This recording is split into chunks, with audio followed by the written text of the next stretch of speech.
ನಿನ್ನೆ ಬಾಯಿ ಬರ್ಸಿದ್ದಾರ್ರಿ ರೋಮಿಯೋ ಶಪ್ವಾರ್ಡ್ ಏನ್ ಬ್ಯಾಟಿಂಗ್ ಆಡ್ತಾನ್ರಿ ನಿನ್ನೆ ಹೊಡೆದ್ರು ಹೊಡಿತಿದ್ರ ಸರ್ ನಾ ಮನೆ LNC ಮ್ಯಾಚ್ ಮಾಡಿದಾಗ ಮಾಡದ ಯಪ್ಪು ಆದ್ರ RCB ಪೂರ್ತಿ ಬಾಯಿ ಬರ್ಸಿದ್ ಮ್ಯಾಚ್ ಗೆದ್ದು ಬಿಟ್ರಿ ಲಾಸ್ಟಿಗೆ. ಪಾಯಿಂಟ್ಸ್ ಟೇಬಲ್ 2 ದಿನ ಆಯ್ತ್ರಿ ನೋಡಾಕತ್ತಿ ನಾನು. ಪಾಯಿಂಟ್ಸ್ ಟೇಬಲ್ದಾಗ ಏನಾರ ವೇರಿಯೇಷನ್ ಆಗ್ತದ, RCB ಟಾಪ್ ಬರ್ತಾರಂತ. ನಿನ್ನೆ ಮ್ಯಾಚ್ ಮಾತ್ರ ಚಿಂದಿ ಮಾಡ್ದ, ಪೂರ್ತಿ ಟಾಪ್ನ್ಯಾಗ ಬಂದಾರಿ RCB ಬ್ಯಾಟ್ಮನ್ಸ್ಗಳ್ರಿ. ಫಸ್ಟ್ ನೋಡ್ರಿ ಅವ್ರ ಬ್ಯಾಟಿಂಗ್ ಮುಂಬೈದವರೆಲ್ಲ ಹಾಡಿದ್ರು, ಭಾಳ ರನ್ ನೋಡ್ಲಿಲ್ರಿ ಅವರು 167. ಆದ್ರ ಬಾಲಿಂಗ್ ಮಾತ್ರ ಬೆಂಕಿ ಮಾಡಾಕತ್ತಿದ್ರು ಅವ್ರು. ನಮ್ಮ RCB ಕಡೆಗಂತ ಹೇಳ್ಬೇಕ್ರಿ,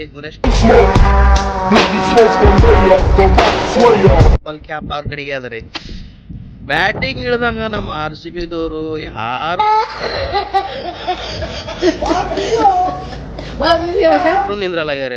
ವಿರಾಟ್ ಕೊಹ್ಲಿ ಹೋದ್ಮೇಲೆ ದನ ದನ ದನ ಹೊಲಾಗತ್ತ. ವಿರಾಟ್ ಕೊಹ್ಲಿ ಹತ್ರ ಜಾಸ್ತಿ ಹೊತ್ತಿದ್ರ ಜಾಕಬ್ ಬೆತ್ತಲ್ ನಿಂತಾನ, ಮ್ಯಾಚ್ ಮುಗಿಸ್ತಾನ ಅವನು ಅಂದ್ರ ಅವನು ಅದರಿ.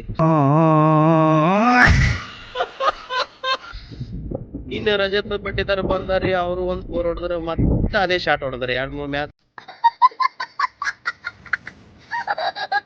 ಹೊಡೆದ್ರೆ ಹಿಂಗೆ ಕ್ಯಾಚ್ ಕೊಟ್ಟು ಆಮೇಲೆ ಬಂದ ಕೃಣಾಲ್ ಪಾಂಡೆ ಮ್ಯಾಜಿಕ್ ಮೇನ್ ಅಂದ್ರೆ ಏನ್ ಬ್ಯಾಟಿಂಗ್ ಆಡಿದ Krunal Pandya. Injury super batting ಆಡಿದ್ರೆ ಕೃಣಾಲ್ ಪಾಂಡೆ. ಅದಾದ್ಮೇಲೆ ಅಂದ್ರೆ ಜಿತೇಶ್ ಶರ್ಮಾ ಹೊಡೆದ, 2-3 ಮ್ಯಾಚ್ ಆಡಿರ್ಲಿಲ್ಲ. ಈಗ 18 ರನ್ ಹೊಡೆದು ಸರಿಯಾಗಿ ಬರ್ಸಿದ್ದ. ಇಲ್ಲಿ ಮೇನ್ ಎಡವಟ್ ಆಗಿತ್ತು ಅಂದ್ರೆ ಉಮೇಶ್ ಶಬ್ಬಾಟ್ರಿ. ರೋಹಿತ್ ಶರ್ಮಾ ಮಾಡ್ತೀರಿ ಲಾಸ್ಟ್ 18 ರನ್ ಹೊಡೆದ, 2-3 ಮ್ಯಾಚ್ ಆಡಿರ್ಲಿಲ್ಲ. ಈಗ 18 ರನ್ ಹೊಡೆದು ಸರಿಯಾಗಿ ಬರ್ಸಿದ್ದ. ಇಲ್ಲಿ ಮೇನ್ ಎಡವಟ್ ಆಗಿತ್ತು ಅಂದ್ರೆ ಉಮೇಶ್ ಶಬ್ಬಾಟ್ರಿ. ರೋಹಿತ್ ಶಬ್ಬಾಟ್ ಅದ್ರ ಸ್ಟ್ರೈಕ್ ಎದುರುಗಡೆಯಿಂದ ಬಾಲರ್ಗಾರ ಕೊಡ್ರಿ, ಇಲ್ಲ ಬ್ಯಾಟ್ಮನ್ ಕೊಡ್ರಿ, ಅವ್ರ ಮ್ಯಾಚ್ ಗೆದಿಸ್ತಾರ್ರಿ ಉಮೇಶ್ ಶಬ್ಬಾಟ್ ಅವ್ರೆ. ದಯವಿಟ್ಟು ಹಂಗೆ ಮಾಡಕ್ ಹೋಗ್ರಿ.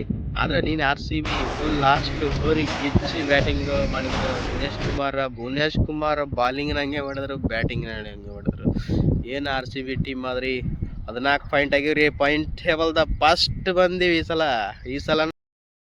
ಕಪ್ ನಮ್ದೇ. Thank you.